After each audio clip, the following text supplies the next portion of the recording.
नमस्कार भक्तजनों, आज हम लेकर आए हैं बुधवार व्रत कथा। समतापुर नगर में मधुसूदन नामक एक व्यक्ति रहता था। वह बहुत धनवान था। मधुसूदन का विवाह बलरामपुर नगर की सुंदर लड़की संगीता से हुआ था। एक बार मधुसूदन अपनी पत्नी को लेने बुधवार के दिन बलरामपुर गया। मधुसूदन ने पत्नी के माता पिता से संगीता को विदा कराने के लिए कहा।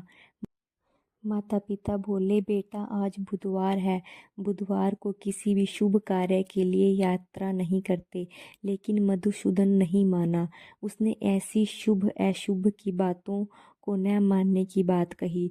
दोनों ने बैलगाड़ी से यात्रा प्रारंभ कर दी। 2 कोस की यात्रा के बाद उसकी गाड़ी का एक पहिया टूट गया। वहां से दोनों ने पैदल की यात्रा शुरू की। रास्ते में संगीता को प्यास लगी। मधुसूदन उसे एक पेड़ के नीचे बैठाकर जल लेने चला गया। थोड़ी देर बाद वह मधुसूदन कहीं से जल लेकर वापस आया तो वह बुरी तरह से हैरान हो उठा, क्योंकि उसकी पत्नी के पास उसकी ही शक्ल सूरत का एक दूसरा व्यक्ति बैठा था। संगीता भी मधुसूदन को देखकर हैरान रह गई। वह दोनों में कोई अंतर नहीं कर पाई।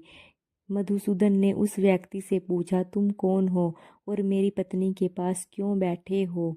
मधुसूदन की बात सुनकर उस व्यक्ति ने कहा, अरे भाई, यह मेरी पत्नी संगीता है।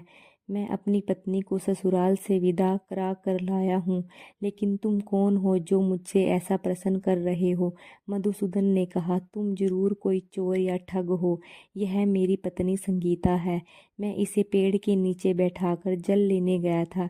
इस पर उस व्यक्ति ने कहा, अरे भाई, झूठ तो तुम बोल रहे हो। संगीता को प्यास लगने पर जल लेने तो मैं गया था। मैंने तो जल लाकर अपनी पत्नी को पिला भी दिया है। अब तुम चुपचाप यहाँ से चलते बनो, नहीं तो किसी सिपाही को बुलवाकर तुम्हें पकड़वा दूंगा। दोनों एक दूसरे से लड़ने लगे। उन्हें लड़ते देख बहुत से लोग वहां एकत्र हो गए। नगर के कुछ सिपाही भी वहां आ गए। सिपाही उन दोनों को पकड़कर राजा के पास ले गए। सारी कहानी सुनकर राजा भी कोई निर्णय नहीं कर पाया। संगीता भी उन दोनों में से अपनी वास्तविक पति को नहीं पहचान पा रही थी। राजा ने दोनों को कारागार में डाल देने के लिए कहा। राजा के फैसले पर असली मधुसूदन भयभीत हो उठा। तभी आकाशवाणी हुई, मधुसूदन, तूने संगीता के माता पिता की बात नहीं मानी और बुधवार के दिन अपने ससुराल से प्रस्थान किया। यह सब भगवान बुद्ध देव के प्रकोप से हो रहा है। मधुसूदन ने भगवान बुद्ध देव से प्रार्थना की कि हे भगवान बुद्ध देव, मुझे क्षमा कर दीजिए।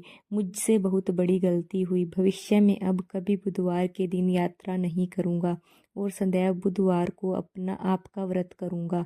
मधुसूदन के प्रार्थना करने से भगवान बुद्ध देव ने उसे क्षमा कर दिया।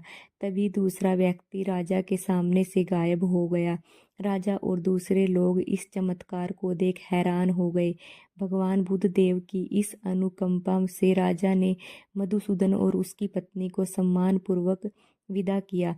कुछ दूर चलने पर रास्ते में उन्हें बैलगाड़ी मिल गई। बैलगाड़ी का टूटा हुआ पहिया भी जुड़ा हुआ मिला। दोनों उसमें बैठकर समतापुर की ओर चल दिए। मधुसूदन और उसकी पत्नी संगीता दोनों बुधवार को व्रत करने लगे और आनंद पूर्वक अपना जीवन यापन करने लगे। इस तरह भगवान बुद्ध देव की कृपा से उनके यहाँ खुशियाँ बरसने लगी। इस तरह जो स्त्री पुरुष विधिवत बुधवार का व्रत करके व्रत कथा सुनते हैं, भगवान बुद्ध देव उनकी सभी कष्ट दूर कर देते हैं। भक्तजनों, वीडियो अच्छी लगी हो तो लाइक, शेयर एंड सब्सक्राइब कर देना।